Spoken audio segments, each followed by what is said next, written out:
Codemasters is getting ready to release Operation Flashpoint Red River. Is it true that this game was meant to be a co-op experience from the very beginning? Absolutely. Co-op was something that really worked on Dragon Rising, and we decided to just push that as far as we could.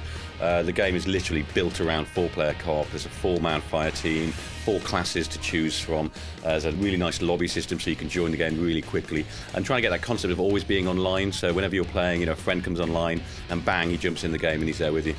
So what are the different co-op modes that we're going to be able to play through?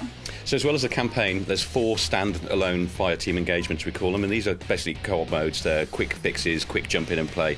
We have Last Stand, which is kind of like a horde-style tower defense mode. We have Rolling Thunder, which is a Humvee escort, concept of getting this convoy from A to B. We have Caesar, Combat Search and Rescue, which is a kind of Black Hawk Down-esque, pilots down behind enemy lines, and you've got to go in and get them out. And then finally we have Combat Sweep, which is based on kind of counterinsurgency. So you're moving through compounds and villages, and you're looking for counterinsurgents, you're looking for ammo caches and so on.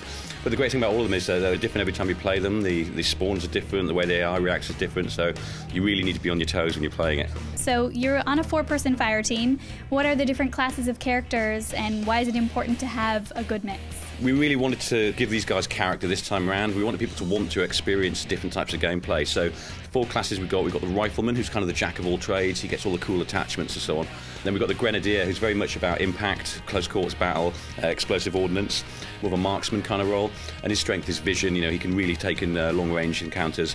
And then finally we've got the Auto Rifleman, who's kind of the kid of the group. We've got this kind of character who's a little bit of a redneck, but he's got a heart of gold. Hey, that's okay, man. I'm just here to follow orders. I can prove myself in a place like this. We have to talk about the weapons and the vehicles that are going to be there, because we wouldn't be able to get through the game without them. So what do we have available to us? We have quite a lot. It's all based on the authentic stuff that the Marines use, and the type of weapons you've got depend on the class as well. So for instance, the Grenadier gets the shotgun, which is a new weapon for the game.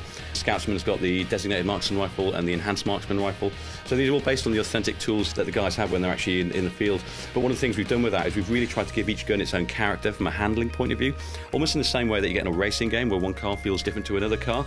So you pick up an MP5 with a pistol, it's very quick and you can move very quickly, but then you pick up something like a PKP and it feels like you're actually holding a horse or something like that, So really trying to get a different feel for these weapons, but also get players to master the weapon, and that's where the B mods and the specializations allow you to do that. You improve your ability with them. We've talked about all these great weapons that we'll have and we'll be able to use, but we won't have them off the bat. We have to gain points in order to get them. So how are we going to level up in this game? So there's 2 ways, and then 2 types of sort of improvements you can make to your characters. First one is your core points. So as you play through the campaign, the missions, the FTEs, you'll get bronze, silver and gold, and you'll get some points at the end of that.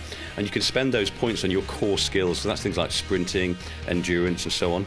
But then in addition to that, as you're actually playing through the game, you'll pick up experience points. And these experience points are what level you up. So as you level up, then you start to unlock content. You unlock new attachments, grenade launcher, a new scope, new weapons and so on. So there's a real drive there to get players playing again and again and again, because obviously you've got to unlock everything for every class as well. It's 4 classes there. So I'm hoping that we're going to see an awful lot of replay value out of this. I believe in having a plan.